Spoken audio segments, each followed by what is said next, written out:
Welcome back to my YouTube channel. ನಾನು ಇವತ್ತಿಂದ ಕನ್ನಡದಲ್ಲಿ ಲಾಗ್ ಮಾಡುವಂತ ಡಿಸೈಡ್ ಮಾಡಿದ್ದೇನೆ. ಯಾಕಂದರೆ ಕೆಲವರೆಲ್ಲ ನನಗೆ ಸಜೆಸ್ಟ್ ಮಾಡಿದರು, ನೀವು ಸ್ವಲ್ಪ ಕನ್ನಡ ಯೂಸ್ ಮಾಡಿ, ತುಳು ಬೇಡ ಅಂತ. ಆದರೆ ಸ್ವಲ್ಪ ನಮಗೆ ತುಳು ಮಾತಾಡಿ ಕನ್ನಡದಲ್ಲಿ ಸ್ವಲ್ಪ ಆಚೆ ಆಗ್ತದೆ. ಸೊ ನೀವು ಅದೆಲ್ಲ ಎಂತಾದರೂ ನಾನು ತಪ್ಪು ಮಾತಾಡಿದರೆ ಲಾಗಲ್ಲಿ ಸ್ವಲ್ಪ ಅದನ್ನೆಲ್ಲ ಅಡ್ಜಸ್ಟ್ ಮಾಡ್ಕೊಳ್ಬೇಕು. ಇವತ್ತು ನನ್ನ ಚಾನಲಲ್ಲಿ ನಾನು ಎಂತ ಸ್ಪೆಷಲ್ ಮಾಡ್ತಿದ್ದೇನೆ ಅಂದರೆ ಒಂದು ಒಳ್ಳೆ ರೆಸಿಪಿ ಹೇಳ್ಕೊಡ್ತಿದ್ದೇನೆ. ಇದು ಏನಕ್ಕೆ ಯೂಸ್ ಅಂದರೆ, ತುಂಬ ಮಂದಿಗೆ ಬೆಳಿಗ್ಗೆ ಎದ್ದು ಎಂತ ಮಾಡಬೇಕು ತಿಂಡಿ ಅಂತ ಟೆನ್ಷನಲ್ಲಿ ಇರ್ತಾರೆ. ನಿಮಗೆ ಒಂದು ಕ್ವಿಕ್ಕಾಗಿ ಬೇಗನೆ ಒಂದು ತಿಂಡಿ ರೆಡಿ ಆಗಬೇಕಂತ ನಾನೊಂದು ಕ್ವಿಕ್ಕಾಗಿ ರೆಸಿಪಿ ಒಂದು ಹೇಳ್ಕೊಡ್ತಿದ್ದೇನೆ. ಸೊ ಎಲ್ಲರಿಗೆ ಸಜ್ಜಿಗೆ ಅಂದರೆ ಅಂತ ಗೊತ್ತುಂಟಲ್ವಾ, ಆದರೆ ಆ ಸಜ್ಜಿಗೆ ಇಷ್ಟನೇ ಆಗೋದಿಲ್ಲ ತುಂಬ ಮಂದಿ ತಿನ್ನಲಿಕ್ಕೆ. ಈ ಸಜ್ಜಿಗೆಯನ್ನು ಯೂಸ್ ಮಾಡಿ ಅಥವಾ ರವನ ಯೂಸ್ ಮಾಡಿ ನಾವು ಎಂತ ಸ್ಪೆಷಲ್ ಆಗಿ ಮಾಡ್ಬೋದು ಅಂತಂದರೆ ಸಜ್ಜಿಗೆ ರೊಟ್ಟಿಗೆ ನಾನು ಎಂತೆಲ್ಲ ಬೇಕು ಅಂತ ಕೆಲವೆಲ್ಲ ಇಂಗ್ರೀಡಿಯೆಂಟ್ ಇಟ್ಟಿದ್ದೇನೆ. ಅದನ್ನು ನಾನು ಎಕ್ಸ್ಪ್ಲೇನ್ ಮಾಡ್ತಾ ಬರ್ತೇನೆ. ಒಂದು ದೊಡ್ಡ ಈರುಳ್ಳಿ ಬೇಕು, ಆಮೇಲೆ ಕೊತ್ತಂಬರಿ ಸೊಪ್ಪು, ಸ್ವಲ್ಪ ಎಣ್ಣೆ, ಎಷ್ಟು ಬೇಕಷ್ಟು ರುಚಿಗೆ ತಕ್ಕಷ್ಟು ಉಪ್ಪು, ಆಮೇಲೆ 1 ಸ್ಪೂನ್ ಮೆಣಸಿನ ಹುಡಿ, ಮತ್ತು 1 ಸ್ಪೂನಷ್ಟು ನಮಗೆ ಸಾಸಿವೆ, ಆಮೇಲೆ 2 ಸ್ಪೂನಷ್ಟು ಜೀರಿಗೆ, 2 ಸ್ಪೂನಷ್ಟು ಸಕ್ಕರೆ, ಆಮೇಲೆ 1 ಫುಲ್ ಕ್ಯಾರೆಟ್, ಆಮೇಲೆ 2 ಸ್ಮಾಲ್ ಸೈಜದ್ದು ನಾನು ಟೊಮೆಟೊ ತಗೊಂಡಿದ್ದೇನೆ, ಆಮೇಲೆ ಕರಿಬೇವು, 1 ದೊಡ್ಡ ಕಾಯಿ ಮೆಣಸು, ಅರ್ಧ ಗಡಿಯಷ್ಟು ತೆಂಗಿನ ತುರಿ, ಆಮೇಲೆ 2 ಕಪ್ಪಷ್ಟು ನಾನು ಬಾಂಬೆ ರವೆ ತಗೊಂಡಿದ್ದೇನೆ. ಈಗ ನಾನು ಹೇಗೆ ಮಾಡೋದಂತ ನಿಮಗೆ ಸ್ಟೆಪ್ ಬೈ ಸ್ಟೆಪ್ಪು ಹೇಳ್ಕೊಡ್ತಾ ಬರ್ತೀನಿ. ಈಗ ನಮ್ಮ ಪಾತ್ರೆಗೆ ನಾನು 2 ಕಪ್ಪಷ್ಟು ಬಾಂಬೆ ರವೆ ಹಾಕ್ತಿದ್ದೇನೆ. 2 ಕಪ್ ಒಂದು 500 ಗ್ರಾಮ್ ಉಂಟು. ನೆಕ್ಸ್ಟ್ ಇದಕ್ಕೆ ನಾನು ತಗೊಂಡಿದ್ದು ಕಾಯಿ ತುರಿ ಹಾಕ್ತೇನೆ. ಇದು ಕಾಯಿ ತುರಿ ಹಾಕಿದ್ರಿಂದ ತುಂಬ ಟೇಸ್ಟ್ ಬರ್ತದೆ ತಿನ್ನುವಾಗ. ಆಮೇಲೆ ಇದಕ್ಕೆ 2 ಸ್ಪೂನಷ್ಟು ನಾನು ಜೀರಿಗೆ ಹಾಕ್ತಿದ್ದೇನೆ. ಆಮೇಲೆ ಕ್ಯಾರೆಟ್ ಹಾಕ್ತಿದ್ದೇನೆ, ತುರಿದದ್ದು. ಕ್ಯಾರೆಟ್ ಎಲ್ಲ ಹಾಕಬೇಕೇನಿಲ್ಲ, ಬಟ್ ಇದು ನಿಮಗೆ ತುಂಬ ರುಚಿ ಆಗ್ತದೆ ತಿನ್ನುವಾಗ. ಆಮೇಲೆ ನಾನು ಟೊಮೆಟೊ, ಹಾಗೆಯೇ ಆನಿಯನ್, ನೆಕ್ಸ್ಟ್ ನಾನು ಇದಕ್ಕೆ ಕೊತ್ತಂಬರಿ ಸೊಪ್ಪು ಹಾಕ್ತಿದ್ದೇನೆ. ಕೊತ್ತಂಬರಿ ಸೊಪ್ಪು ನಿಮಗೆ ಎಷ್ಟು ಹಾಕ್ತದೆ ಅಷ್ಟು ಒಳ್ಳೆಯದು, ಯಾಕಂದರೆ ತುಂಬ ಟೇಸ್ಟ್ ಕೊಡೋದೇ ಈ ಕೊತ್ತಂಬರಿ ಸೊಪ್ಪು. ನೀವು ಎಷ್ಟಿದ್ರೆ ಸಹ ಹಾಕ್ಕೊಳ್ಬೋದು. ಇದಕ್ಕೆ ನಾನು 2 ಸ್ಪೂನಷ್ಟು ನಾನು ಸಕ್ಕರೆ ಹಾಕ್ತೇನೆ. ಸಕ್ಕರೆ ಯಾಕೆ ಅಂದರೆ, ಇದನ್ನು ಸ್ಕಿಪ್ ಮಾಡ್ಬೋದು ಸಕ್ಕರೆ ಹಾಕೋದು, ಬಟ್ ಇದು ಸಕ್ಕರೆ ಹಾಕೋದ್ರಿಂದ ನಿಮಗೆ ನಾವು ಸ್ವಲ್ಪ ಉಪ್ಪೆಲ್ಲ ಕಮ್ಮಿ ಆದರೆ ಇದು ಸ್ವಲ್ಪ ಬ್ಯಾಲೆನ್ಸ್ ಮಾಡ್ತದೆ, ಸ್ವಲ್ಪ ರುಚಿ ಸಹ ಕೊಡ್ತದೆ ನಿಮಗೆ. ಆಮೇಲೆ ನಾನು ಎಷ್ಟು ಬೇಕಷ್ಟು ಉಪ್ಪು ಹಾಕ್ತಿದ್ದೇನೆ.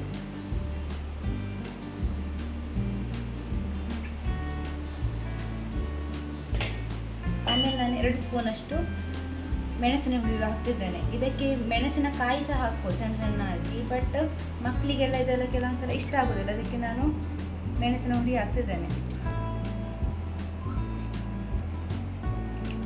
ಈಗ ಇದನ್ನೆಲ್ಲ ಕರೆಕ್ಟಾಗಿ ಮಿಕ್ಸ್ ಮಾಡ್ಕೊಳ್ಬೇಕು. ಸ್ವಲ್ಪ ನೀರು ಹಾಕ್ತಾ ಮಿಕ್ಸ್ ಮಾಡ್ತಾ ಬರಬೇಕು.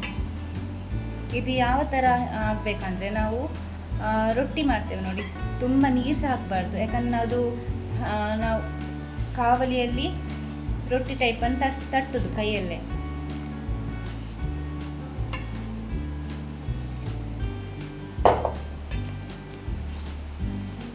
ಸೊ ಕರೆಕ್ಟಾಗಿ ಇದನ್ನು ಮಿಕ್ಸ್ ಮಾಡಬೇಕು.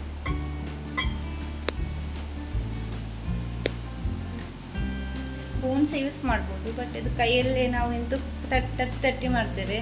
ಸೊ ನಾನು ಕೈಯೇ ಯೂಸ್ ಮಾಡ್ತಿದ್ದೇನೆ.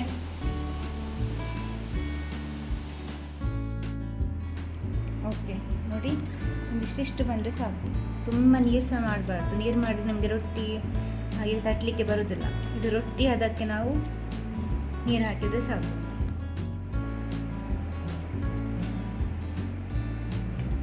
ಕರೆಕ್ಟಾಗಿ ಇದೆಲ್ಲ ಕೂಡ ಮಿಕ್ಸ್ ಆಯಿತು. ಇನ್ನು ಇದಕ್ಕೆ ನಾವು ಲಾಸ್ಟ್ ಸ್ಟೆಪ್ಪು ಒಗ್ಗರಣೆ ಕೊಡಬೇಕು. ಇದು ಒಗ್ಗರಣೆ ನಾವು ಕೊಡಲೇಬೇಕು, ಯಾಕಂದರೆ ತುಂಬ ಟೇಸ್ಟ್ ಲಾಸ್ಟಲ್ಲಿ ಇರೋದು ಈ ಒಗ್ಗರಣೆ ಅಂತೆ. ಓಕೆ, ನಾವೀಗ ಒಗ್ಗರಣೆ ಕೊಡುವ. ನಾನು ಸ್ವಲ್ಪ ಆಯಿಲ್ ಹಾಕಿದ್ದೇನೆ. ಆಯಿಲ್ ಹಾಕಿದ್ಮೇಲೆ ಆಯಿಲ್ ಸ್ವಲ್ಪ ಕಾಯ್ದ ಕೂಡಲೇ ಇದಕ್ಕೆ ನಾವು ಸಾಸಿವೆ ಹಾಕುವ, ಸಾಸಿವೆ ಕಾಳು. ಸೊ ಇದು ಪಾರ್ಟ್ ನೀವು ಸ್ಕಿಪ್ ಮಾಡಲೇಬಾರ್ದು, ಯಾಕಂದರೆ ತುಂಬ ರುಚಿ ತೆಗೆದೇ ಈ ಒಗ್ಗರಣೆಯಿಂದ. ಆಮೇಲೆ ನಾನು ಸ್ವಲ್ಪ ಕರಿಬೇವು ಹಾಕಿದ್ದೇನೆ. ಆಮೇಲೆ ನಾನು ಉದ್ದ ಮೆಣಸು ಕಟ್ ಮಾಡಿ ತಗೊಂಡಿದ್ದೇನೆ, ಉದ್ದಕಾಯಿ ಮೆಣಸು.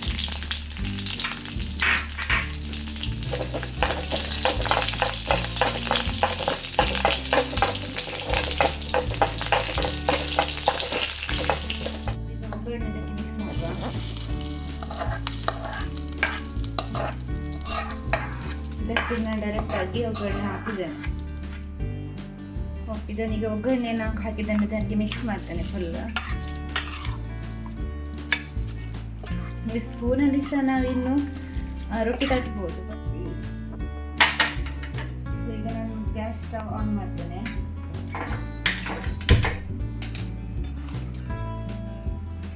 ಈಗ ಇನ್ನೊಂದ್ಸಲ ಇದನ್ನು ಫುಲ್ ಮಿಕ್ಸ್ ಮಾಡಿ, ಅದು ಕಾವಲಿ ಬಿಸಿ ಆದ ತಕ್ಷಣ ಇದನ್ನು ರೊಟ್ಟಿ ತಟ್ಟಿದ್ರೆ ಆಯ್ತು. ನಾನೀಗ ಫ್ಲೇಮ್ ಸ್ವಲ್ಪ ಮೀಡಿಯಂ ಫ್ಲೇಮಲ್ಲಿ ಇಡ್ತೇನೆ.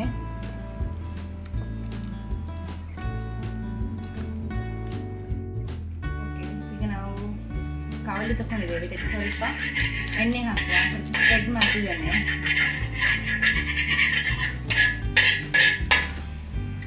ನಾನು ತೆಂಗಿನ ಎಣ್ಣೆ ಯೂಸ್ ಮಾಡ್ತಿದ್ದೇನೆ, ಯಾಕಂದರೆ ಇದು ತುಂಬ ರುಚಿ ಸಿಗ್ತದೆ.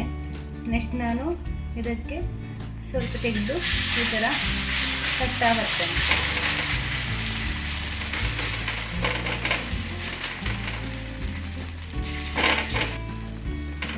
ಈ ಥರ ರೊಟ್ಟಿ ತಟ್ಟಿದ್ರೆ ಆಯಿತು ನೀವು.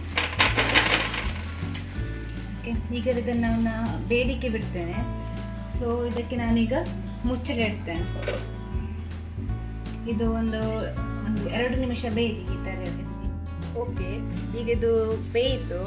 ಈಗ ನಾವು ಇದು ಸೈಡಲ್ಲಿ ಕೆಲವೊಂದ್ಸಲ ಇಡುವುದಿಲ್ಲ, ಅದಕ್ಕೆ ನಾನು ಸೈಡಿಗೆ ಸ್ವಲ್ಪ ಎಣ್ಣೆ ಹಾಕುವ. ಸೊ ಸುತ್ತಲೂ ನಾನೀಗ ಸ್ವಲ್ಪ ಎಣ್ಣೆ ಹಾಕ್ತಿದ್ದೇನೆ. ಈಗ ಇದನ್ನು ಮಗುಚಿ ಹಾಕಿ ನಾನು ಸ್ವಲ್ಪ ಬೇಯಲಿಕ್ಕೆ ಬಿಡುವ. ನಾನು ಮೀಡಿಯಂ ಫ್ಲೇಮಲ್ಲಿ ಇಟ್ಟೆ, ಯಾಕಂದರೆ ಮತ್ತೆ ಅಡಿ ಹಿಡಿತದಂತ.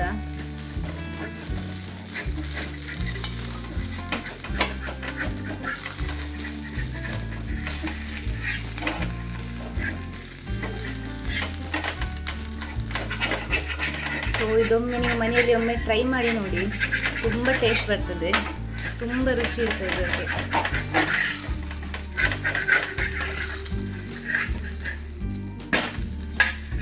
ಈ ಥರ ನಾವು ಇದರ ಮಗುಚಿ ಹಾಕಿದ್ವಿ. ಈಗ ಇದರ ಮೇಲೆ ಸ್ವಲ್ಪ ಎಣ್ಣೆ ಹಾಕುವ. ಈಗ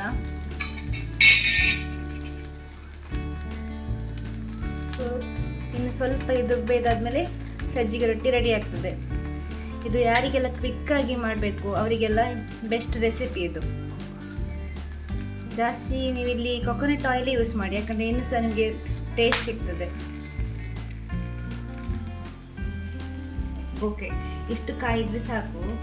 ಇದೀಗ ನಾವು ತೆಗೆಯುವ.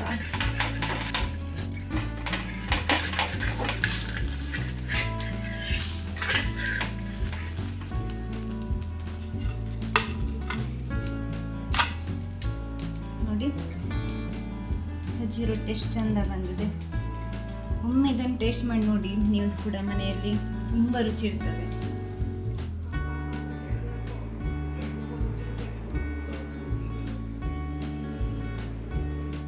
ಓದಿ ರೆಸಿಪಿ ಶೋಕ್ ಬೈದು ತಂದು ಒಂದಾಲ 6 ದಾಲ ಬಂಗೆಚ್ಚಿ ಪೂರ ಕಿಲೋನಿಗ್ಲ ಒಂದೆಲ್ಲ ಕುಕ್ ಮಾಡ್ಕೊಳ್ಳಿ. ಒಂದು ಬಾರಿ ಟೇಸ್ಟ್ ಆಗ್ತದೆ ಇಂಚ ಮತ್ತು ಸಜ್ಜಿಗೆ ಮತ್ತು ಯೂಸ್ ಮಾಡ್ಕೊಂಡು ತಿಂದ್ರೆ. ಈಗ ಸೊ ಮಾತಕ್ಕಲ್ಲ ಒಂದಿನ ಹೊರ ಟ್ರೈ ಮಾಡ್ತೀವಿ ಬೊಕ್ಕ ಟೇಸ್ಟ್ ಎಂಚ ಬೈದನ್ ಬಂದು ಹೊರ ಕಮೆಂಟ್ ಸೆಕ್ಷನ್ ನಿಖಲ್ ಪೂರ ಪಾಡ್ಲೆ. ಸೊ ಇಂಚನೆ ಎನ್ನ ಮಾತಾ ರೆಸಿಪಿ ಏನಕ್ರ ವೀಡಿಯೋ ಪಾಡುವೆ ಓಪುರ ವೀಡಿಯೋ ಪಾಡುವೆ ಪೂರವೇನ ನಿಖಿಲ್ ಶೇರ್ ಮಾಡ್ತಲೇ ಲೈಕ್ ಮಾಡ್ತಲೇ. ಅಂಚನೆ ಎನ್ನ ಏರ್ ಪ್ರೀತ ಮುಟ್ಟ ಚಾನಲ್ ಸಬ್ಸ್ಕ್ರೈಬರ್ ಆಗ್ತದೆ, ಜರಕ್ಕೂ ಪೂರ ಸಬ್ಸ್ಕ್ರೈಬ್ ಆದರೆ ಇಂಚನೆ ಸಪೋರ್ಟ್ ಮಾಡ್ತದೆ. Thank you.